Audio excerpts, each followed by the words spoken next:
Summer is going very well, actually. Actually, for the first time, going to New York without doing much apart from a couple of these things, which is very nice. So I get to really just hang out in New York City, and it's probably the best city to hang out in.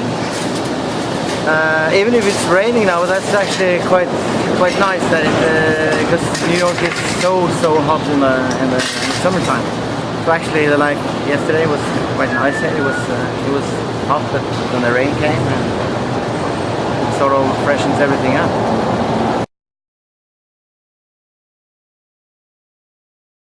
Well, I've been doing some DJing and a couple of gigs with the Mongolian Jetset. We're not doing too much this summer. We're doing some festivals in Europe. We did the Roskilde Festival in Denmark, which is a great festival. And that was the first festival with our new kind of live band.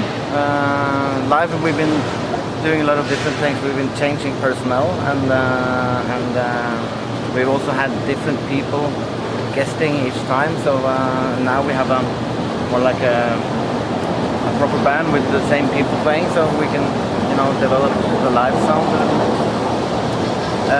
I mean, for a group like us, we are kind of like an electronic group, but when we play live, we now have a bass player, a guitar player, a drummer, sometimes a percussionist, so it's, it sounds live. It's not just two of us looking into a laptop, which is boring live.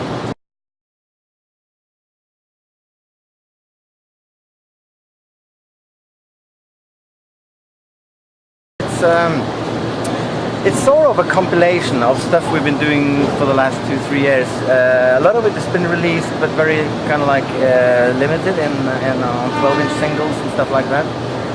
Some of the stuff is new stuff that we have done as ourselves. So it's something between a compilation, an album of our own stuff, and remixes. But every time we do remixes, we really put a lot of our own stuff into it. And in a way, the title, we gave it all away, and now we're taking it back. It's kind of very, it says it all. It's very concrete in a way. It's a roundup of our work for the last 2-3 years, and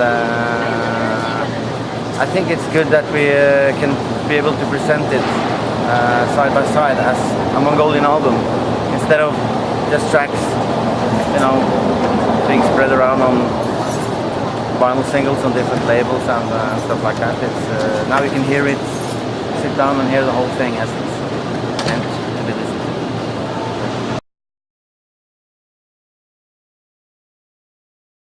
I think the music scene is quite good. It's not too big, but it's not too competitive. I mean, I know that Oslo has sort of, I guess, if you look to music from Norway, there are 3 genres that people abroad know Norway about, and that's the dance music that sort of we are a part of. And then it's the jazz scene, which I am also a part of, because I worked a lot with jazz musicians. And then there is the black metal, satanic metal music.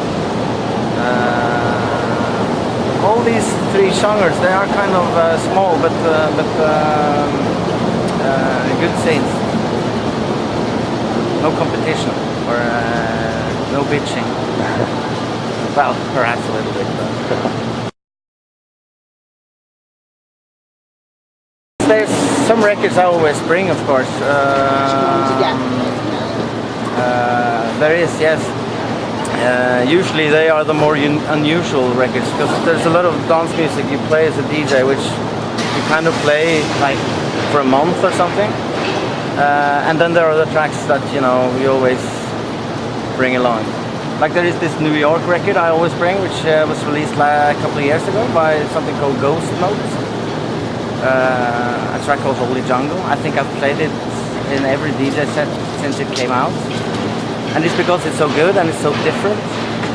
And those are the kind of records you always want to spin. It's the more kind of eccentric records, actually, which has